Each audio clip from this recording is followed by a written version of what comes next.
जितिया अर्थात जीवित पुत्र का व्रत में भूल से भी ना करें का, नहीं तो करना पड़ सकता है बहुत बड़े संकट का सामना। नमस्कार दोस्तों, एक बार फिर से आप सभी को हार्दिक अभिनंदन और हार्दिक स्वागत है इस YouTube चैनल MSG मोटिवेशनल पर।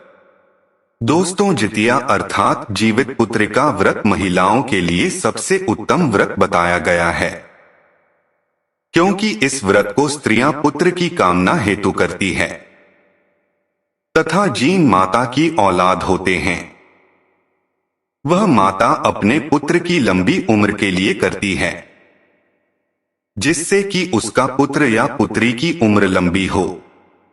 यह व्रत पूरे 24 घंटे का होता है, जिनमें सभी माताएं पूरे 24 घंटे की निर्जला व्रत रखती है।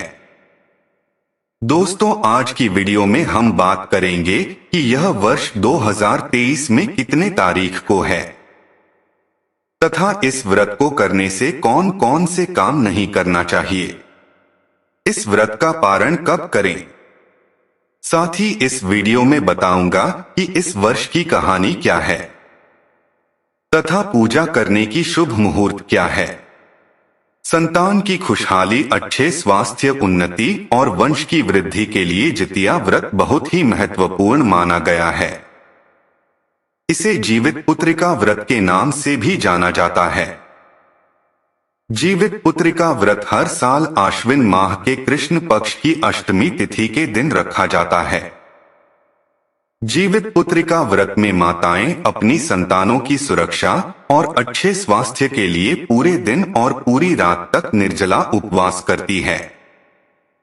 आइए जानते हैं जीवित पुत्र का व्रत की सही तारीख, मुहूर्त और पूजा विधि। साल 2023 में जितिया व्रत 6 अक्टूबर 2023 को दिन शुक्रवार को रखा जाएगा। यह उपवास मुख्य रूप से भारत के बिहार, झारखंड तथा उत्तर प्रदेश में मनाया जाता है। जितिया व्रत बहुत कठिन व्रत माना जाता है। इस व्रत को 24 घंटे का निर्जला व्रत करना होता है। इस दिन पितृ पक्ष की अष्टमी तिथि का श्राद्ध किया जाता है। अश्विन माह की कृष्ण पक्ष की अष्टमी तिथि 6 अक्टूबर 2023 को 6:34 पर शुरू होगी और अष्टमी तिथि का समापन 7 अक्टूबर 2023 को सुबह 8:08 पर होगी और व्रत का पारण का समय सुबह 8:08 के बाद 7 अक्टूबर 2023 को है। दोस्तों, जितिया पर्व 3 दिन तक चलता है। इस पर्व की शुरुआत सप्तमी तिथि पर नहाए खाए परंपरा से होती है। इसमें स्त्रियां पवित्र नदी में स्नान के बाद पूजा कर सात्विक भोग बनाती है। दूसरे दिन अष्टमी को निर्जला व्रत रखा जाता है।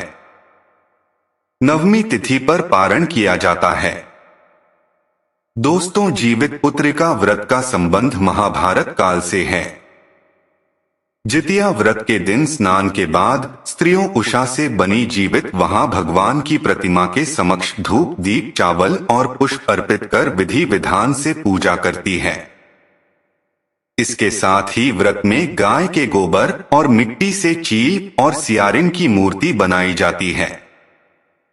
पूजा करते हुए उनके माथे पर सिंदूर से टीका लगाते हैं और पूजा में जीवित पुत्र का व्रत की कथा जरूर सुनते हैं। दोस्तों, अब मैं आपको जीवित पुत्र का व्रत की कथा सुनाने जा रहा हूं। भगवान जीमूतवाहन इस व्रत के एकमात्र देवता है। इनकी कथा ईश्वर प्रदत्त है। जीमूतवाहन गंधर्वों के एक राजकुमार थे, परंतु उनका चित्त राजपाट में बिल्कुल भी नहीं लगता था।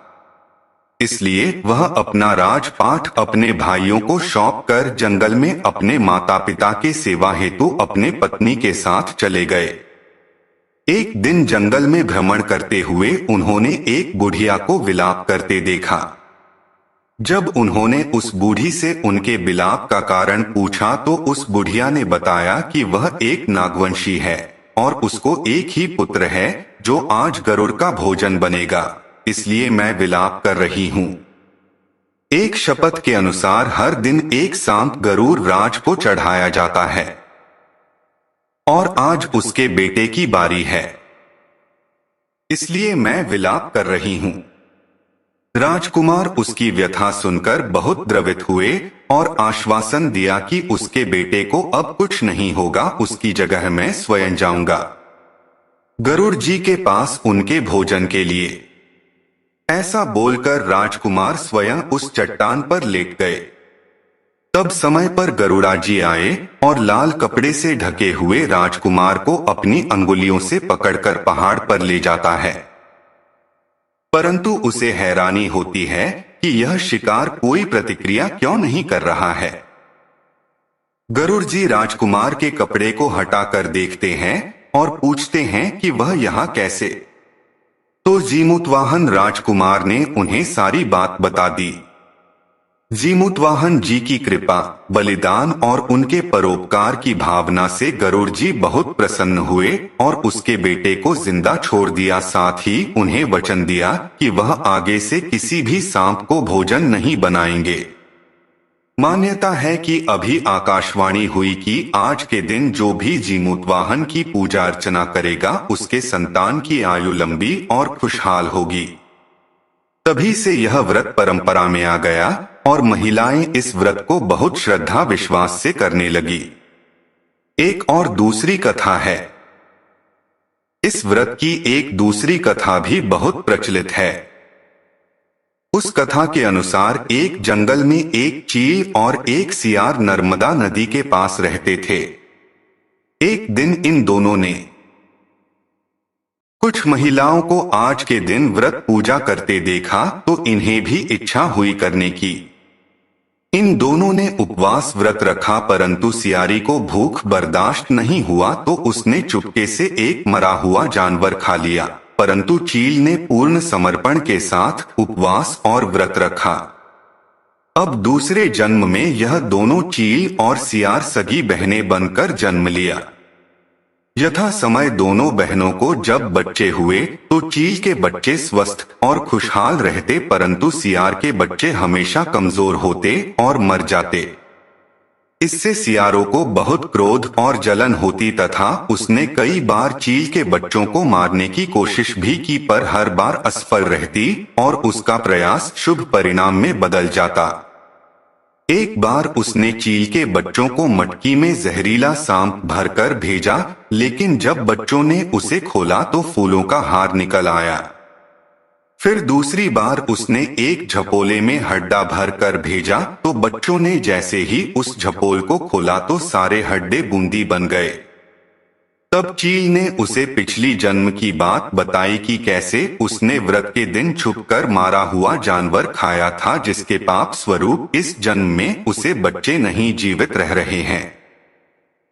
तब उस दिन से सियारो भी व्रत करने लगी तो उसे भी संतान सुख प्राप्त हुआ। तब से जीमूतवाहन देव की पूजा व्रत किया जाने लगा। दोस्तों, अब हम बात करते हैं कि जितिया पर्व में कौन से कम फूल से भी नहीं करना चाहिए। दोस्तों, जितिया पर्व रखने वाली महिलाएं सात्विक भोजन का ही सेवन करें। लहसुन, प्याज आदि तामसिक भोजन का सेवन भूल से भी ना करें। दूसरी बात, जीवित पुत्रिका व्रत में पानी नहीं पीना चाहिए। व्रत से एक दिन पहले आप अच्छे तरह से भोजन कर ले, क्योंकि व्रत के दिन किसी प्रकार का भोजन वर्जित किया गया है। उम्मीद करता हूं आज की यह वीडियो आपको पसंद आया होगा। वीडियो को लाइक करें, शेयर करें और चैनल पर नए हैं तो प्लीज चैनल को सब्सक्राइब कर ले। आप सभी का धन्यवाद।